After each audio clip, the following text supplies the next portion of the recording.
సమాచారం కోసం 95 న్యూస్ ఇప్పుడు యాప్ లో మీ ముందుకు వచ్చింది. వెంటనే డౌన్లోడ్ చేసుకుని న్యూస్ అప్డేట్ తెలుసుకోండి. ప్రతి క్షణం ప్రజాక్షేమం కోసం.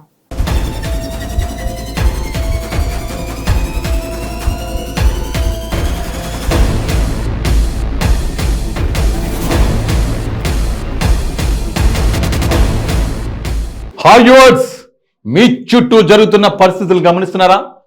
అంతా బాగుందా? అలానే అప్రమత్తంగా లేకుంటే అంతే సంగతులు. గుడిలో లింగాన్ని మింగే మోసగాళ్ళు మీ చుట్టూ తిరుగుతున్నారు. ఆదమరిస్తే ఆవులించకుండానే పేగుల్ని కత్తిరించుకునే కంత్రిగాలు ఉన్న సమాజం ఇది. అందుకే మోసగాళ్ళ నుంచి, నేరాలు నేరస్తుల నుంచి మిమ్మల్ని జాగ్రత్త పరిచే మా ప్రోగ్రాం క్రైమ్ అలర్ట్.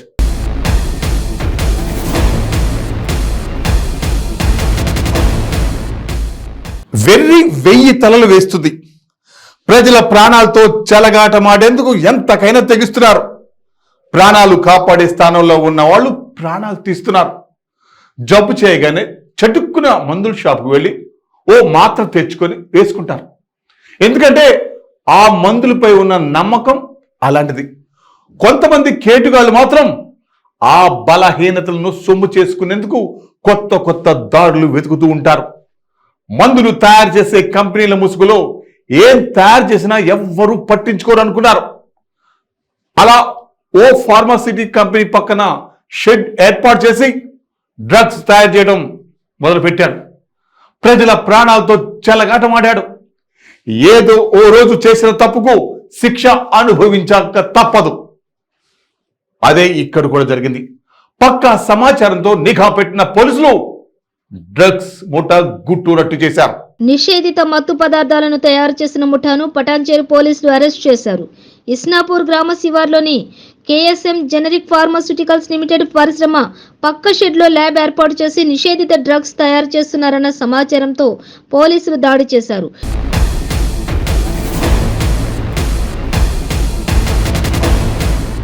కొంతకాలంగా కెమికల్ ముడి పదార్థాలతో డైజోఫామ్, అల్ప్రాజోలం అనే నిషేధిత ప్రమాదకరమైన మత్తు పదార్థాలను తయారు చేసి విక్రయిస్తున్న ముఠా కార్యకలాపాలు వెలుగులోకి వచ్చాయి.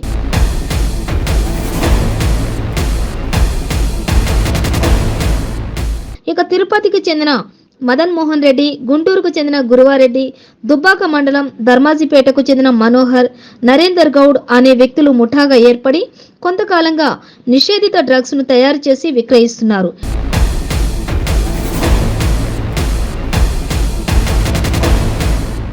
గత ఏడాది జూలైలో సిద్దిపేటలో వారిపై ఇదే తరహా నేరానికి సంబంధించి కేసు నమోదైంది. డైజోఫామ్, ఆల్ప్రాజోలం డ్రగ్స్ ను ముఖ్యంగా కల్తీ కల్లు తయారు, ఇతర మత్తు పదార్థాల తయారీలో ఉపయోగిస్తారు.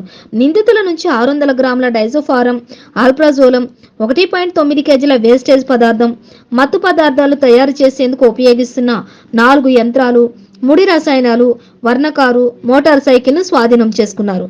నిందితులను అరెస్ట్ చేసి రిమాండ్కు తరలించారు.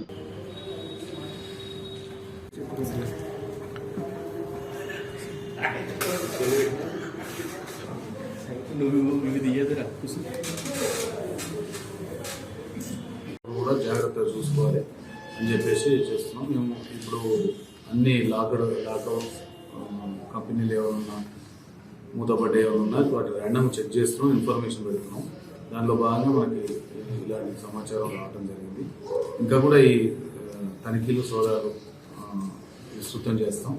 ఏదైనా సమాచారం ఉంటే కూడా పబ్లిక్ కానీ ఇండస్ట్రియలిస్టులు ఎలా సమాచారం వేయాలని కోరుకుంటున్నాం. ఈరోజు వీళ్ళని అరెస్ట్ చేసాం. ఈరోజు కోర్టు ముందు ప్రొడ్యూస్ చేస్తాం. అయితే ఇది ప్రాసెస్ చేసిన ఎంత సార్? 650 crores. మార్కెట్లో ఇది విలువ తక్కువ యాక్చువల్గా. అంటే వీళ్ళు తక్కువ తయారు చేసాం, మాకు దొరికింది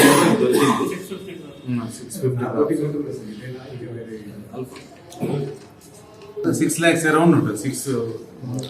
600 grams కాబట్టి 6 lakhs. అదే అన్ని సీజ్ చేసినాం. అంటే చిన్న మిషనరీస్ అన్ని సీజ్ చేసినాం. ఒక కార్ సీజ్ చేసినాం. వీళ్ళ దగ్గర ఉన్న ఫోన్లు సీజ్ చేసినాం. కెమికల్ డ్రమ్స్ ఒకరికి 2. నరేందర్ గౌడ్ అని ammonium chloride, ammonium chloride, hydrogen hydroxide ఇవన్నీ చాలా ఉన్నాయి. ఇవన్నీ అరౌండ్ మోర్ దెన్ 50 grams ఉంటాయి. నేను పంచనామాలో మేము నమోదు చేసినాం. ఇప్పుడు మనం NDPS యాక్ట్ కేసు కడతాం.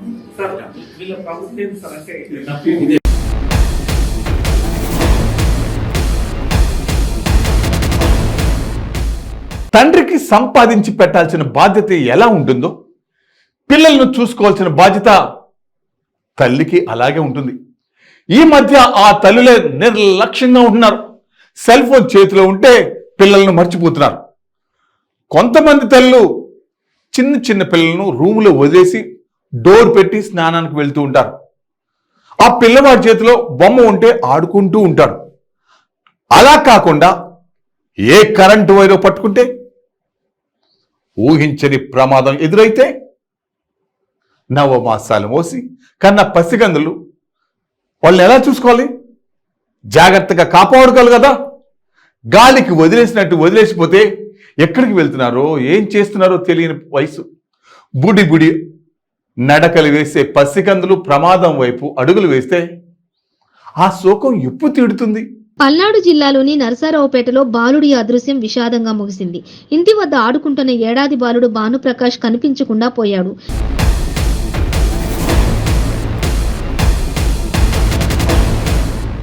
దీంతో బాలుడి కోసం తల్లిదండ్రులు గాలించినప్పటికీ ఆచూకీ లభించలేదు. చివరకు ఇంటి సమీపంలోని బావిలో బాలుడి మృతదేహాన్ని స్థానికులు గుర్తించారు.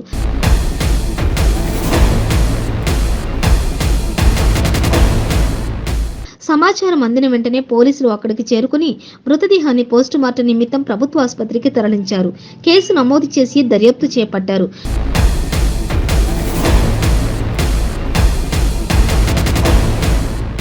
కళ్ల ముందు ఆడుకుంటూ కనిపించిన తమ కుమారుడు విగతజీవిగా మారడంతో తల్లిదండ్రులు కన్నీరు మున్నీరుగా విలపించారు.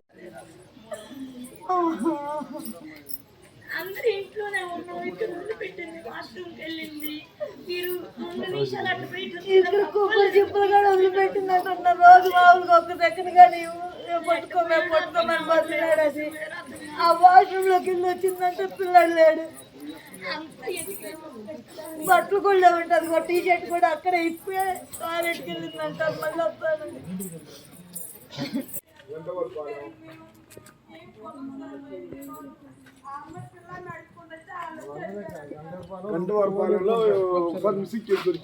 సార్ ఎల్లుచ్చిలోకి బాబు మిస్ అయ్యాడంట. బట్టలు కూడా లేవంట సార్. షర్ట్ ఇప్పింది టాయిలెట్కి వెళ్ళాడని చెప్పి. ఇంట్లోకి ఎక్కడ అసలు ఇంట్లో ఫస్ట్ ఇంట్లోకి ఏమైనా తీసుకొచ్చారని ఇంట్లోకి ఎత్తుకున్నాము. ఇంట్లో ఎక్కడ కనపడపోయేలోకి బయటకు వచ్చాము. అనుమానంగా తిరిగినట్టు ఎవరన్నా కనిపించారు? మేము అసలు ఎవరం బయటికి రాము సార్. లోపలే ఉంటాము.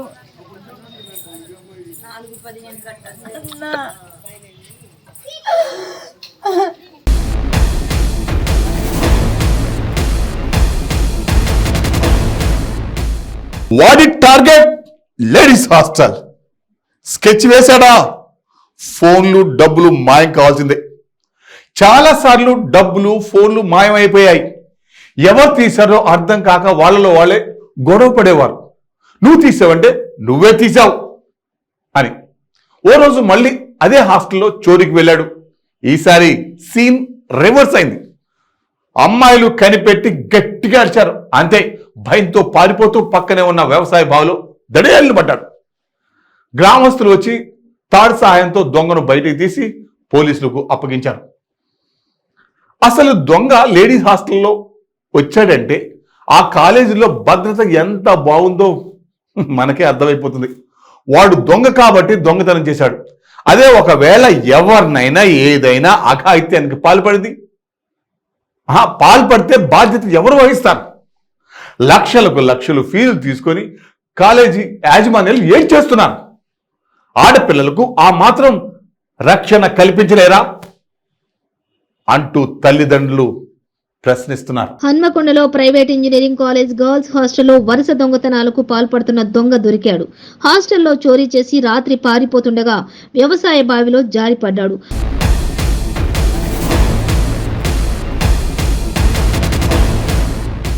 హనుమకొండ శివార్లోని ఎస్ఆర్ ఇంజనీరింగ్ కాలేజీ గర్ల్స్ హాస్టల్లో దొంగ అర్ధరాత్రి దొంగతనం చేశాడు.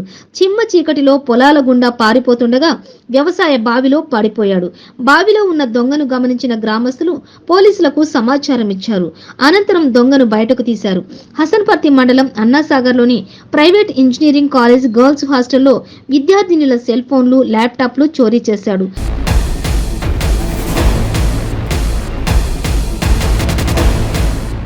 మూడు రోజుల టైంలో 14 సెల్ ఫోన్లు, 6 ల్యాప్టాప్లు ఎత్తుకెళ్లాడు. బాత్రూమ్స్ డోర్స్ పగలగొట్టి హాస్టల్ గదిలోకి దొంగ ప్రవేశించినట్లు పోలీసుల విచారణలో తేలింది. ఇక తమకు హాస్టల్లో భద్రత లేదని విద్యార్థినులు వాపోతున్నారు.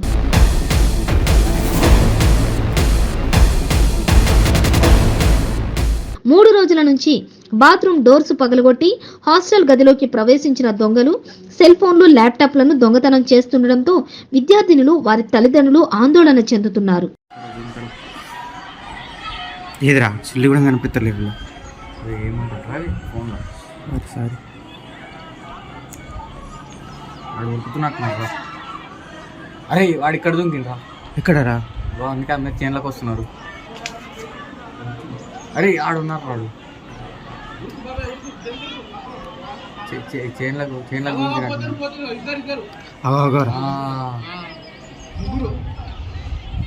వాళ్ళు ఇక్కడ వస్తున్నారు. అరే ముగ్గురు అంకల్ ముగ్గురు ఇక్కడ పోతే వంట ఊడిసి ప్యాపు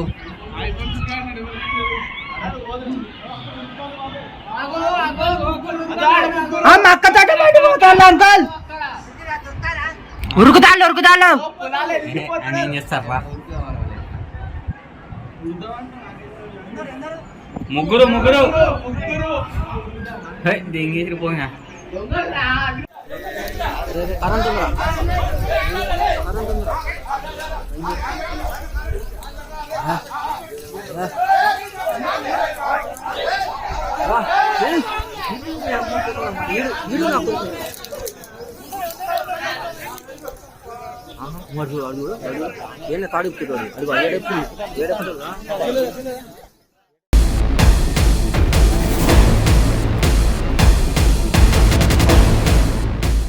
ప్రమాదం ఎప్పుడు ఎలా దూసుకు వస్తుందో తెలియదు. ప్రతి నిమిషం అప్రమత్తంగా ఉండాల్సిందే. ఈ మధ్య గుడికి వెళ్ళిన ప్రమాదాలు వెంటాడుతున్నాయి. దైవ దర్శనానికి వెళ్తే ప్రాణాలు పోగొట్టుకోవాల్సి వస్తుంది. నిర్వాహకుల నిర్లక్ష్యం ఆ భక్తుల ప్రాణాలు తీసింది. అప్రమత్తంగా లేకపోవడం, బాధ్యతారహితంగా అమాయకులు ప్రాణాలు పోగొట్టుకుంటున్నారు. ఉత్సవాలు నిర్వహిస్తే కనీస జాగ్రత్తలు తీసుకోవాలి. అలా చేత కాకుండా ఉత్సవాలు చేయకుండా కూర్చోండి, ఊరుకోవాలి. అంతేగాని ఉత్సవాల పేరుతో ప్రజల ప్రాణాలు పోయేలా వ్యవహరించిన ఆ ఆలయ కమిటీపై చర్యలు తీసుకోవాల్సిందే. ఎస్, ఆ చనిపోయిన భక్తులకు ప్రభుత్వం ఆదుకోవాలి అని అక్కడ ప్రజలు గట్టిగా అడుగుతున్నారు. తమిళనాడులోని అరక్కోణంలో విషాదం చోటు చేసుకుంది. ఆలయ ఉత్సవాల్లో క్రేన్ కూలడంతో 4 భక్తులు దుర్మరణం పాలయ్యారు. ఈ ఘటనకు సంబంధించిన వీడియో సోషల్ మీడియాలో వైరల్ గా మారింది. తమిళనాడు దేవాదాయ శాఖ మంత్రి పీకే శేఖర్ బాబు ఈ ఘటనపై దిగ్భ్రాంతి వ్యక్తం చేశారు.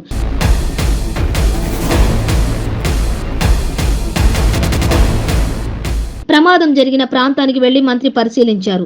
క్రేన్ ఉపయోగించడానికి అనుమతి లేనప్పటికీ నిర్వాహకులు వినియోగించినట్లు పోలీసులు ప్రాథమిక దర్యాప్తులో తేలింది. క్రేన్ ఆపరేటర్ను పోలీసులు అదుపులోకి తీసుకున్నారు. ఈ ఘటనపై పూర్తి స్థాయిలో దర్యాప్తు జరుపుతున్నట్లు రాణిపేట్ కలెక్టర్ భాస్కర పాండ్యన్ మీడియాకు తెలిపారు. ఈ ఘటనలో మరో 9 మంది గాయపడ్డారు. క్షతగాత్రులను చికిత్స నిమిత్తం ఆసుపత్రికి తరలించారు.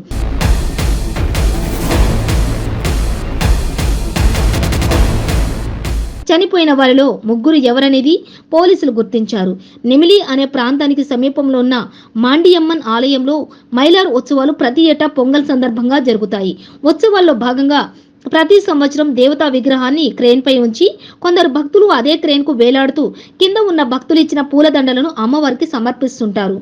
ఆ దండలు అందుకునేందుకు కొందరు భక్తులు క్రేన్ పై ఉంటారు. అప్పుడు క్రేన్ ఆపరేటర్ చుట్టూ తిప్పుతూ భక్తులకు అమ్మవారి దర్శన భాగ్యం కలిగేలా అమ్మవారు భక్తులు అందించే పూలమాలలు అందుకునేలా చేస్తాడు.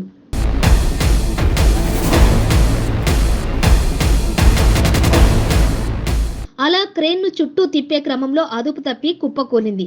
ఈ ఘటనతో భక్తులు శోకసంద్రంలో మునిగిపోయారు. ఈ క్రేన్ ప్రమాదం జరిగిన సమయంలో 1500 మంది భక్తులు ఈ ఉత్సవాల్లో భాగంగా అక్కడ ఉన్నట్లు తెలిసింది. ఈ ఘటన జరిగిన సమయంలో క్రేన్ పై మొత్తం 8 మంది ఉన్నట్లు ప్రత్యక్ష సాక్షులు తెలిపారు. ఈ ఘటనతో తమిళనాడు ఉలిక్కి పడింది. క్రేన్ కు వేలాడుతూ దండలు తీసుకునేందుకు భక్తులు ప్రయత్నించడం ప్రమాదకరం కావడంతో పోలీసులు క్రేన్ ఉపయోగించేందుకు అనుమతి ఇవ్వలేదు. అయినప్పటికీ ఈ ఉత్సవాల్లో క్రేన్ ఉపయోగించడం, ఆ క్రేన్ కూలిపోవడంతో రెప్పపాటులోని ఊహించని విషాదం చోటు చేసుకుంది.